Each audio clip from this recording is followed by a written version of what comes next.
எங்கள் பாட்டம்பூலேருந்து எங்கள் அப்பாவிலிருந்து எல்லாமே அந்த கத்தாழப்பாறைங்கிறதுல அங்கே இருந்தாங்க சார். அங்கே இருக்கும்போது வந்து இந்த இடம் வந்து சுடுகாடாக இருந்துச்சுங்க சார். இது சுடுகாடாக இருந்துச்சுங்க சார். அப்போ இந்த அங்கே பட்டா இடங்கிறதுல அங்கேருந்து எங்களை விரட்டிட்டாங்க சார். அப்புறம் இந்த இடத்துக்கு வந்து இந்த சுடுகாட்டில் வந்து நாங்கள் குடியிருந்துக்கிட்டு இருக்கோங்க சார். இப்போ இங்கே நாங்கள் குடியிருக்கும்போது வந்து இந்த பக்கத்தில் ஒரு 1 கிலோமீட்டரில் இப்போ நாங்கள் சுடுகாடு போட்டிருக்கோம் சார். இப்போ நிலைமைக்கு இந்த மண் இதில் வந்து இந்த இதில் தான் சார் தோணுமுன்னா எலும்பெல்லாம் எடுக்கலாம் சார். இப்போ இந்த சுடுகாட்டில் தான் சார் நாங்கள் குடியிருந்துக்கிட்டு இருக்கோம்.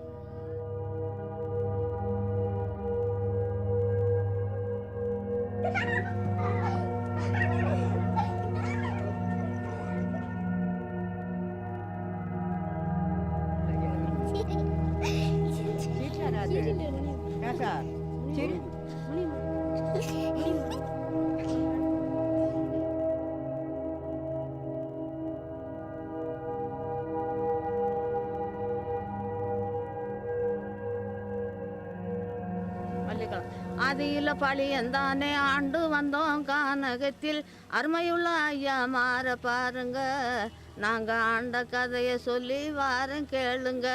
இந்த மாதிரி ஒரு I am John Dalton. I'm originally from the UK and I've been working in this area of South India for about 30 years. We're walking towards some Palliar tribal villages that are a long way off the road. Arogya Agam was started in 1982 to do health work, but in the last 10 years we've concentrated more on human rights. More recently still, we've been driving and walking in these hills that surround us in this rural southern India and looking into the problems of the Palliar tribal hamlets. முன்னாடி வந்து நாங்கள் காட்டுக்குள்ளேயே இருந்து வாழ்ந்ததுனால இந்த மாதிரி ஒரு நல்லவங்க கெட்டவங்க ஒரு அதிகாரியை வருவாங்க, அவங்களோட பேசணும் பிடிக்கணுன்றதெல்லாம் எங்களுக்கு அறிமுகம் இல்லாமல் நாங்கள் காட்டில் வனாந்தரத்துலேயே கிடந்ததுனால எங்களுக்கு எதுவும் அறிமுகம் இல்லை. அறிமுகம் இல்லாமல் ரொம்ப கஷ்டத்தோடு வாழ்ந்துக்கிட்டு இருந்தோம். இப்போ வந்து இந்த மாதிரி ஒரு சின்ன சின்ன கிராமங்களை கட்டி வச்சு கொண்டு வந்து எங்களை அந்த கிராமத்தில் ஒன்று பண்ண பிறகு This is a typical Palliar village.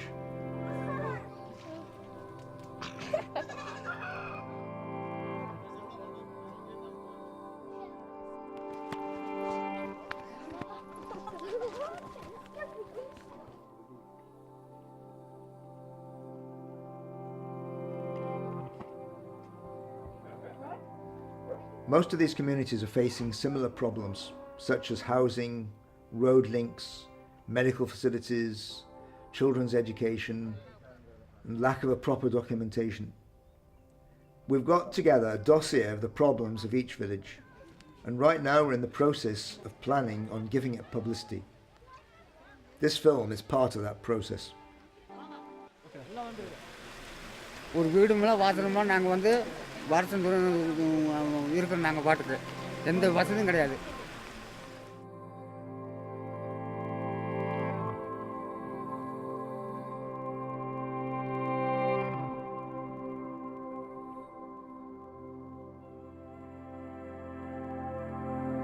இப்போ இந்த மழை பெய்யறதுனால தான் சார் இங்கே அந்த தண்ணி வருது. ஆனால் அந்த பஞ்சாயத்துங்கிறதுல தண்ணி வந்து இப்போ 1.5 வருஷத்துக்கு மேலே ஆகுது சார். இன்னும் குடிக்கிறதுக்கு பஞ்சாயத்துலேருந்து தண்ணி இது வரைக்கும் யாரும் போட்டவும் இல்லை, அதுக்கான ஏற்பாடும் யாரும் பண்ணலைங்க சார். பிரசவம்னா நாங்கள் ஆஸ்பத்திரிலாம் போக மாட்டோம் சார். நாங்கள் வந்து இங்கேயே பார்த்துக்குருவோம். அப்புறமா இங்கே வந்து ரோடு வசதி எதுவுமே இல்லை. எங்கேயுமே தொட்டி கட்டி பெட் சைட்டு வச்சு குறுக்க ஒரு கம்பு வச்சு அதில் கட்டி தான் தூக்கி கொண்டு போகணும். 12 கிலோமீட்டர் போகணும். நாங்கள் வந்து என் பேர் சீதா. நாங்கள் வந்து பள்ளிக்கூடத்துக்கு போயிட்டு இருந்தோம். 1ஆம் கிளாஸ் 2ஆம் கிளாஸ் முடியும் போயிட்டு இருந்தோம். எங்கள் ஊரில் ரோடு வசதி இல்லாத காரணத்தினால நாங்கள் படிக்க போகிறத நிறுத்திட்டோம். மழை காலங்கள்லாம் இங்கே நடந்து போகிறதுக்கு பிள்ளைங்க கஷ்டப்படுறாங்க.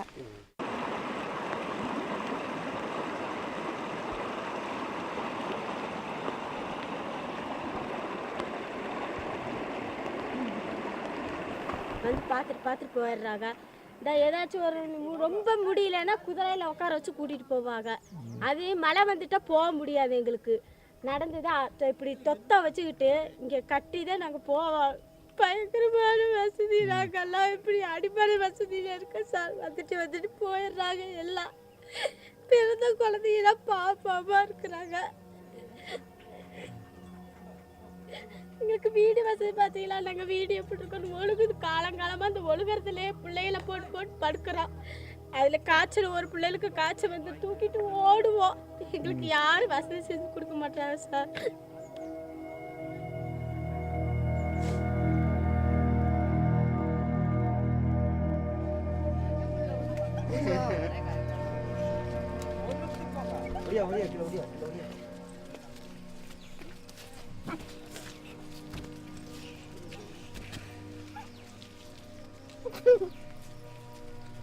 அங்கே பாருமா, சத்து மாவு, முட்டை எல்லாம் கொடுக்குறது இல்லைங்க சார். சாப்பாடு எல்லாம் கொடுக்குறது இல்லை சார். எல்லாமே இல்லை சார். எங்களுக்கு வந்து கவர்மெண்ட்டில் வந்து எந்த ஒரு சலுகையும் இல்லை. எங்கள் குழந்தைகளுக்கு வந்து அடுத்து கொண்டு ஹாஸ்டல்லையோ ஒரு பள்ளிக்கூடத்துலையோ சேர்த்தணும் அப்படின்னா எங்களுக்கு சர்டிஃபிகேட் கிடையாது. சர்டிஃபிகேட் வந்து செம்பராங்குளத்து ஸ்கூலில் வந்து நாங்கள் இங்கேருந்து கணக்கு கொண்டு கொடுத்தா தான் அவங்க போட்டு தருவாங்க. அதனால் இந்த பிள்ளைகளை கூட்டிகிட்டு போய் நாங்கள் போய் வரவோ செய்யவோ ஆற்று தண்ணி பெரிய பிரச்சனையாக இருக்குது. குழந்தைகளை கூட்டிகிட்டு போய் வர்றதுக்கு சிரமமாக இருக்குது. அதனால் வந்து பிள்ளைகளுக்கு சத்துணவு சாப்பாடு இல்லை, இந்த ஸ்கூல் யூனிஃபார்ம் இல்லை, நோட்டு புக்கு எதுவும் சரியாக தர்றதில்லை. சரிபாகமாக. Apart from difficulties in going to school, most of the children just aren't interested. Their parents never went to school themselves, and they can't motivate their kids.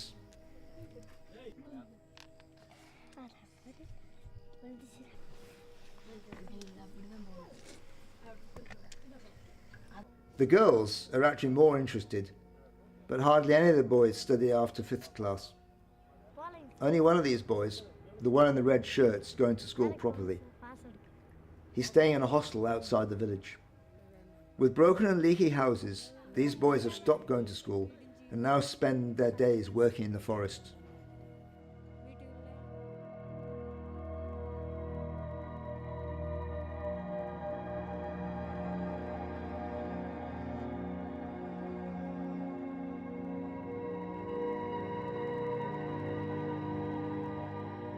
ஐம்பத்தி 2 குடும்பம் இருக்கிறோம். எங்களுக்கு வந்து இன்னும் சாதி சான்றிதழ் இன்னும் வரவில்லை. ஆனால் 7 பேர்த்துக்கு வந்திருக்குது, நீ பாக்கி பேர்த்துக்கு வரல அப்படின்னு சொல்லியிருக்காங்க. ஆனால் அந்த 7 பேர் These community certificates are crucial to the village. They're crucial because it's difficult for the children to keep going to school and to get facilities and help from the government. Still, we have no idea as to when the remaining certificates are going to be issued. While these villages continue to fight for these issues, their fights aren't always successful. சாதி சான்றிதழில் வந்து நாங்கள் 37 பேர்த்துக்கு சாதி சான்றிதழுக்கு, அந்த 37 குடும்பத்துக்கு சாதி சான்றிதழ் மனு செய்திருந்தோமுங்க.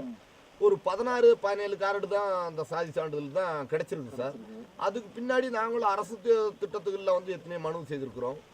அதை வந்து பரிசோதனை பண்ணி தான் நாங்கள் கொடுக்க முடியுங்கிறதுல வச்சுருக்காங்க சார். அதை மனு செஞ்சு எவ்வளோ நாள் இருக்கும்? இப்போ 3 மாதத்துக்கு முன்னாடி கூட நாங்கள் மனு செய்திருக்கோம் சார். தொடர்ந்து மனு செய்துட்டு இருக்கிறோம். ஆனால் அது கிடைக்கவே மாட்டேங்குது sir. One simple answer to these problems would be for the Palliars to just move. But it isn't that easy.